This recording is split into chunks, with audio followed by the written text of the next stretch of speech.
Welcome to the Sunday Night Indigenous Sex and Love Show. My name is Lauren LaValle, and I'm sitting here with my co-host, Edward Sear, aka Edward and Agri. So this is our 8th episode, and this episode is going to be about relationships. We've had a series of relationship episodes. So our first episode was about the first date. Our second episode was the dating process, and this episode is going to be about long-term relationships and keeping the fire burning. Absolutely. And so if you are already in an existing relationship, this video is for you.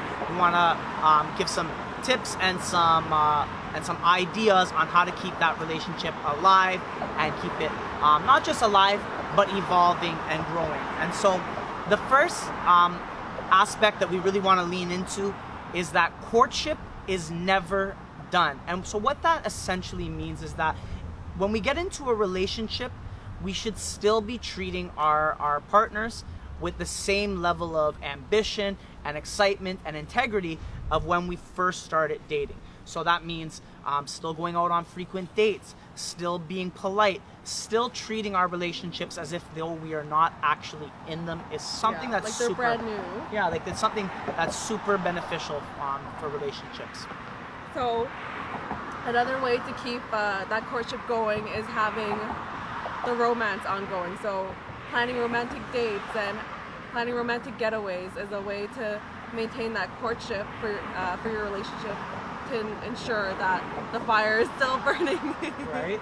And we talk about the dating things and going out and maintaining that, but it's really important to always remember as well that that the small things that we do oftentimes for our partners can mean so much. And so I want to lean right into just even things like good morning texts, how's your day going, you know, I hope you had a wonderful day. These are things that really oftentimes mean a lot to our partners.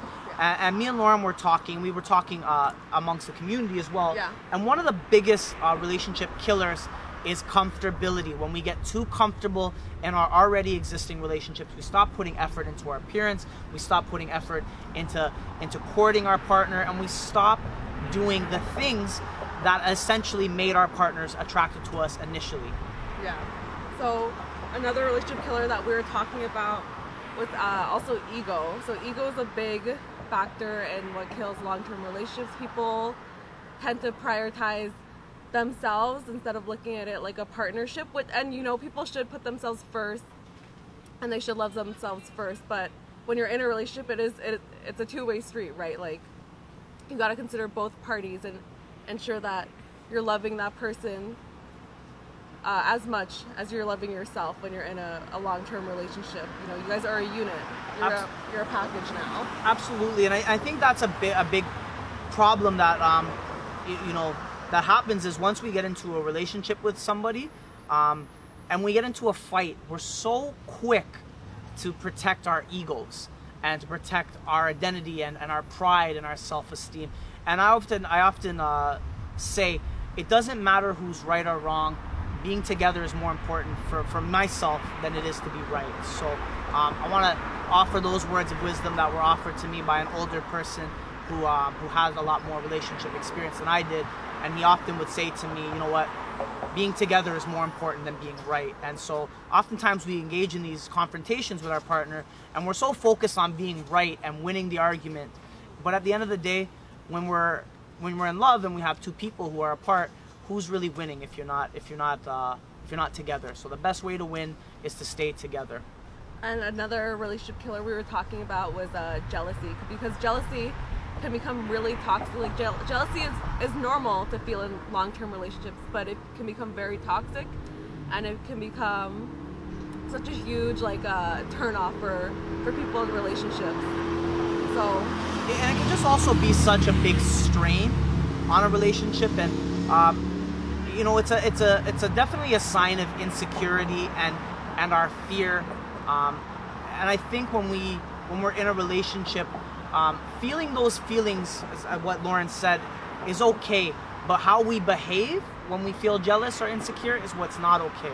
So making allegations and accusing our partners is a huge thing that happens often. Yeah. And I think all of us, that's to some extent in a relationship, are are guilty of behaving in jealous type behaviors, right?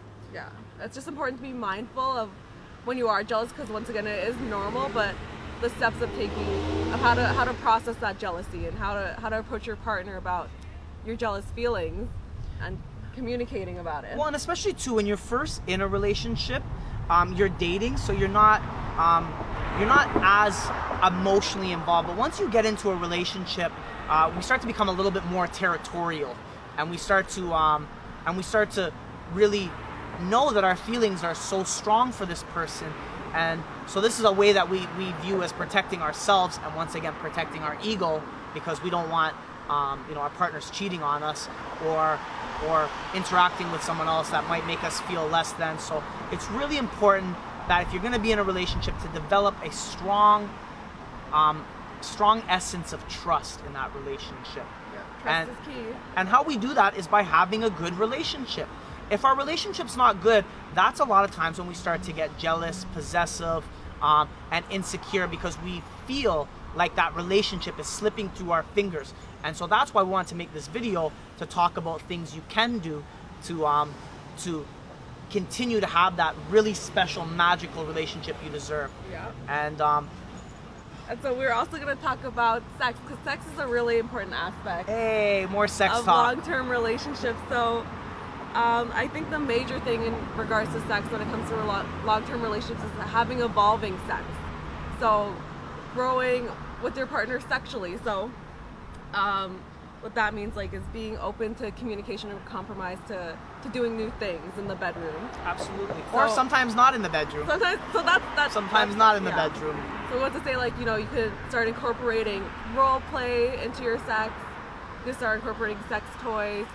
You could start having sex in more spontaneous places, Absolutely. like in the shower, in the dining, on the dining table, wherever you can comfortably Absolutely. do And we it. just want to remind people to be safe. We always talk back to safety. If you're going to have sex in the shower, be careful, because that's a really slippery place, and we don't want someone to fall and injure themselves during such a fun practice. But I think Lauren really hit the nail on the head there, and having that evolving sexual relationship could really increase attraction and allow that partnership to grow to new lengths. Now, how we do that, this is really important that people understand this as well, is by making sure that we're having an intimate relationship with our partners that aren't just necessarily about sex. So things like supporting each other's aspirations, goals, and dreams is a great way that builds sexual attraction, and eventually helps produce those lightning bolts in the bedroom, so to speak. So we were saying so if your partner's like a musician, show your support and love to your partner by attending their music show. Or same if they're like a poet, you go to their poetry shows. Showing your partner that you love and care about them outside of the bedroom, and that you're very interested in and involved in their life, will increase the sexual desire for each other. Absolutely. And just and me and Lauren have been nailing this point as well the entire time, and that's about communication.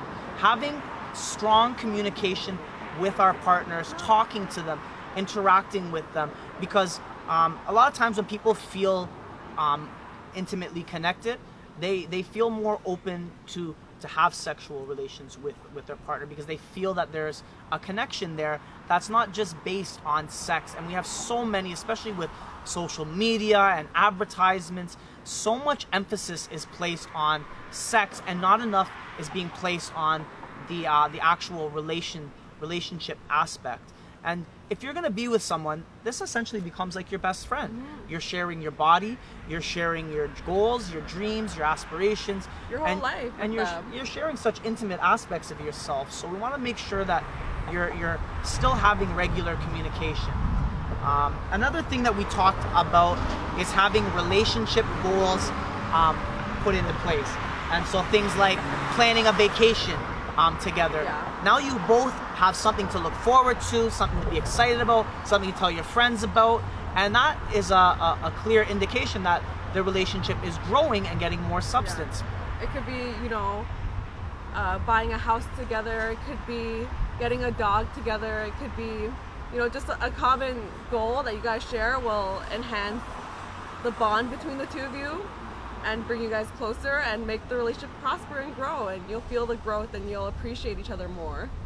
And then we kind of want to close off now by talking about like teachings, and I think you can elaborate on that, right? Yeah, so we also, you know, once again, we really want to place an emphasis that this is the Sunday night Indigenous Sex and Love show, and we always want to remind people to, especially of our culture, to always go back to our traditions and cultures and values, and you know, to be practicing kindness, to be practicing bravery, to be practicing honesty and integrity, and to get back to the core essence of who we are. And we just really wanted to really amplify how important that is as a people, that you're not just dating your partner, you're dating their culture, their traditions, their heritage, their family. And so we want to really honor those teachings that are holistic and making sure everything fits in a good balance. And just to close off, we're here down at 16th Spadina at right outside the Cedar Basket. So if you're looking for some clothing to spice up your relationship, some new earrings, we also carry Cheekbone Beauty. We wanted to invite you down to come check us out at the Cedar Basket Youth Version. So thank you very much. Thank you for tuning in. And stay tuned for next week's episode. Thank you.